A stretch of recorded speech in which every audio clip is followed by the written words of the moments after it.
മാന്യ പ്രേക്ഷകർക്ക് view point Malayalam ചാനലിലേക്ക് സ്വാഗതം.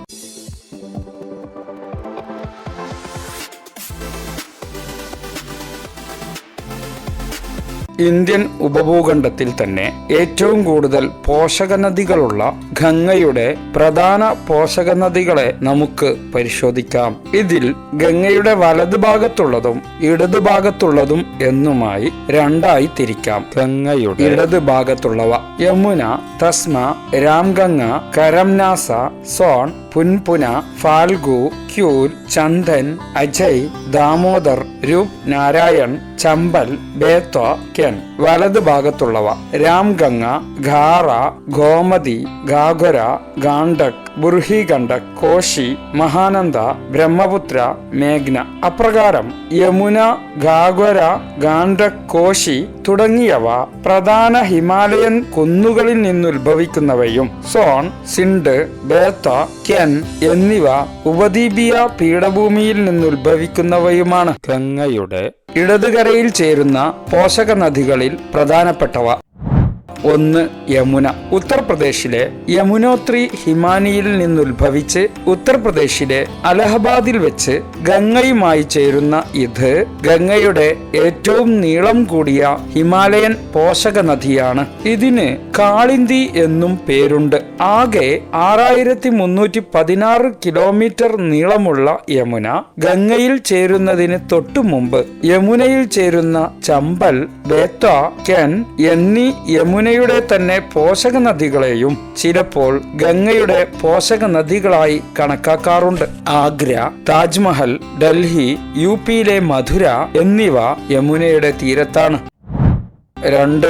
ചമ്പൽ. മധ്യപ്രദേശിലെ ഇൻഡോറിനടുത്തുള്ള മഹു പട്ടണത്തിലെ വിന്ധ്യ പർവ്വതനിരയുടെ തെക്കൻ ചെരുവിൽ നിന്നുത്ഭവിച്ച് മധ്യപ്രദേശിലൂടെ വടക്ക് കിഴക്കൻ ദിശയിൽ ഒഴുകിയ ശേഷം രാജസ്ഥാനും മധ്യപ്രദേശിനുമിടയിൽ ഒരു അതിർത്തി സൃഷ്ടിച്ച് രാജസ്ഥാനിലൂടെ ഒഴുകിയ ശേഷം തെക്ക് കിഴക്കൻ ദിശയിലേക്ക് തിരിഞ്ഞ് ഉത്തർപ്രദേശിൽ വെച്ച് യമുനയോട് ചേരുന്നു. പ്രാമാണിക കാലത്ത് ചർമ്മനദി നദി എന്ന പേരിൽ അറിയപ്പെട്ടിരുന്ന ഈ നദി ഇന്ത്യയിലെ അധികമായി മലിനീകരിക്കപ്പെട്ടിട്ടില്ല എന്നതും ഈ നദിയുടെ 400 കിലോമീറ്ററിലധികം ചമ്പൽ വന്യജീവി സംരക്ഷണ കേന്ദ്രത്തിനകത്താണ് എന്നതും പുരാണ പ്രസിദ്ധമായ ക്ഷിപ്ര നദി ചമ്പൽ നദിയിലാണ് സംഗമിക്കുന്നത് എന്നതുമെല്ലാം ചമ്പൽ നദിയെ പ്രസിദ്ധമാക്കുന്നു. 3. ബേത്വ. ഇന്ത്യയുടെ മധ്യഭാഗത്തു നിന്ന് ഉത്ഭവിച്ച് വടക്കേ ഇന്ത്യയിലേക്ക് ഒഴുകുന്ന ഒരു നദിയാണ് വേത്രാവതി, ശുക്തിവതി എന്നീ പേരിലറിയപ്പെട്ടിരുന്ന ബേത്വ നദി. ഗംഗയുടെ മാത്രമല്ല യമുനയുടെയും പോഷക നദിയാണ് ബേത്വ. മധ്യപ്രദേശിലെ നർമ്മദാപുരത്തിന് തൊട്ടുവടക്ക് വിന്ധ്യ പർവ്വതനിരയിൽ നിന്നുത്ഭവിച്ച് മധ്യപ്രദേശിലൂടെ വടക്കു കിഴക്കോട്ടൊഴുകി ഓർച്ച നഗരത്തിലൂടെ ഒഴുകിയ ശേഷം ഉത്തർപ്രദേശിൽ പ്രവേശിക്കുന്ന ഇതിന്റെ ഗതിയുടെ ഏതാണ്ട് പകുതിയും മാൾവ പീഠഭൂമിയിലൂടെയാണ് കടന്നു പോകുന്നത്. ഉത്തർപ്രദേശിലെ ഹമീർപൂർ ജില്ലയിൽ വച്ച് ബേത്വ നദി യമുന നദിയുമായി സംഗമിക്കുന്നു.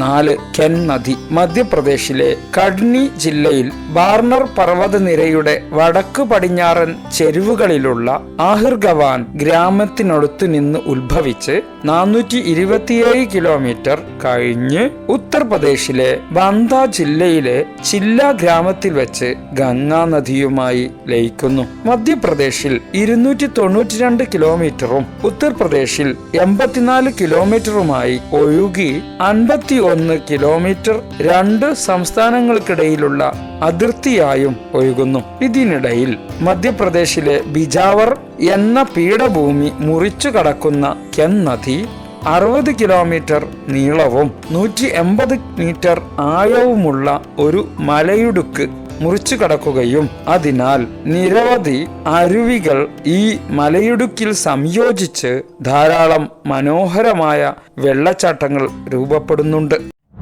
5. സൺ നദി. ഗംഗയുടെ രണ്ടാമത്തെ വലിയ തെക്കൻ പോഷക നദിയായ ഇത് മധ്യപ്രദേശിലെ അമർകണ്ഠ് കുന്നുകളിൽ നിന്ന് ഉത്ഭവിച്ച് ബീഹാറിലെ പട്നയ്ക്ക് സമീപം ഗംഗയിൽ ചേരുന്നു. റിഹാണ്ട്, നോർത്ത് കോയൽ, ബനാസ്, കൻഹാർ, ഗോബന്ത് എന്നീ പോഷക നദികളുള്ള മധ്യപ്രദേശിന്റെ വടക്കു പടിഞ്ഞാറ് ദിശയിൽ കടന്നുപോകുന്ന ഇത് ഗംഗയുടെ രണ്ടാമത്തെ വലിയ തെക്കൻ പോഷക നദിയും ഇന്ത്യയിലെ ഏറ്റവും നീളം കൂടിയ നദികളിലൊന്നുമാണ്. ബൻസാഗർ ഡാം, ഇന്ദ്രപുരി ബാരേജ് തുടങ്ങി അനവധി അണക്കെട്ടുകളും നിരവധി ജലവൈദ്യുത പദ്ധതികളും വീതിയേറിയ മണൽ തീരങ്ങളും വെള്ളച്ചാട്ടങ്ങളും എല്ലാം കൊണ്ടും പ്രശസ്തമാണ് ഈ മഹാനദി. 6. ഫൽഗു നദി. ബീഹാർ സംസ്ഥാനത്തിലെ ഗയ ജില്ലയിലൂടെ കടന്നുപോകുന്ന നദിയാണ് ഫാൽഗു. നിരഞ്ജന, ലീലാഗൻ നദി എന്നീ പേരുകളിൽ അറിയപ്പെട്ടിരുന്നു ഫൽഗു നദി. ഹിന്ദുക്കൾക്കും ബുദ്ധമതക്കാർക്കും പുണ്യനദിയായ ഇന്ത്യയിലെ ബീഹാർ സംസ്ഥാനത്തിലെ ഗയക്ക് മുകളിലൂടെയാണ് ഇത് ഒഴുകുന്നത്. 7. ക്യൂൽ നദി.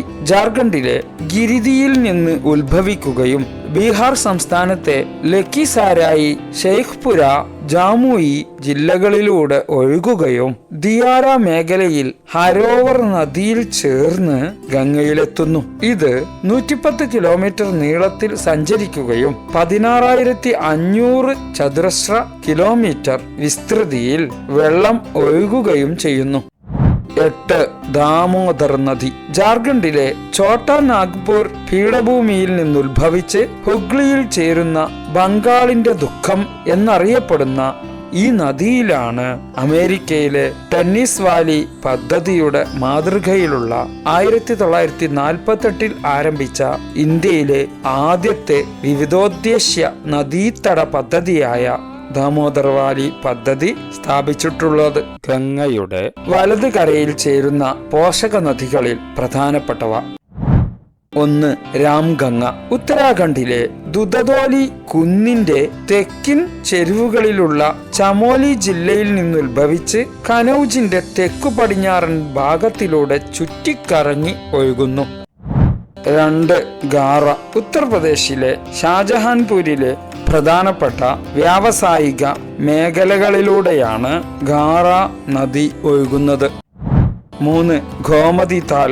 ഫുൽഗാർജിൽ എന്നറിയപ്പെടുന്ന ഈ നദി പിലിഭിത്തിൽ മധോദണ്ഡക്ക് സമീപത്ത് നിന്ന് ഉദ്ഭവിച്ച് ഉത്തർപ്രദേശിന്റെ 900 കിലോമീറ്ററിലധികം ഒലിച്ച് ഗാസിപൂരിൽ പ്രവേശിക്കുന്നു.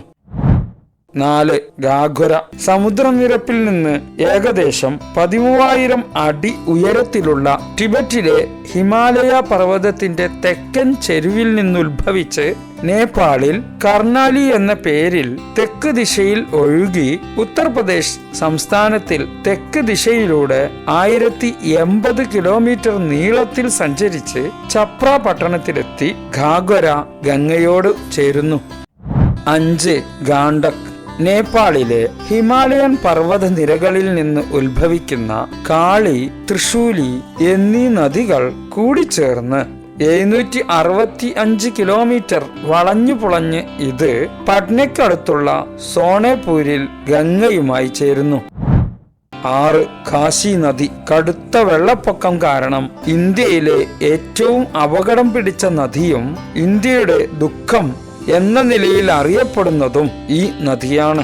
ഹിമാലയത്തിൽ ഉത്ഭവിച്ച് ബംഗാൾ ഉൾക്കടൽ വരെ ഇന്ത്യയിലെ ഏറ്റവും നീളമുള്ള നദിയും ഇന്ത്യയുടെ ദേശീയ നദിയും ജീവരേഖയും പുണ്യനദിയുമായ ഗംഗാ നദിയുടെ പോഷക നദികളെ സംബന്ധിച്ചാണ് ഇവിടെ പ്രതിപാദിച്ചത്. ഗംഗാ നദിയുടെ ഉത്ഭവവും മഹത്വവും വിവരിക്കുന്ന മറ്റൊരു വീഡിയോ ഈ ചാനലിൽ തന്നെയുണ്ട്. അതിന്റെ ലിങ്ക് ഈ വീഡിയോയുടെ ഡിസ്ക്രിപ്ഷനിൽ കാണാം. മാന്യ പ്രേക്ഷകർ അതും കൂടി കാണുമെന്ന് കരുതുന്നു. നന്ദി.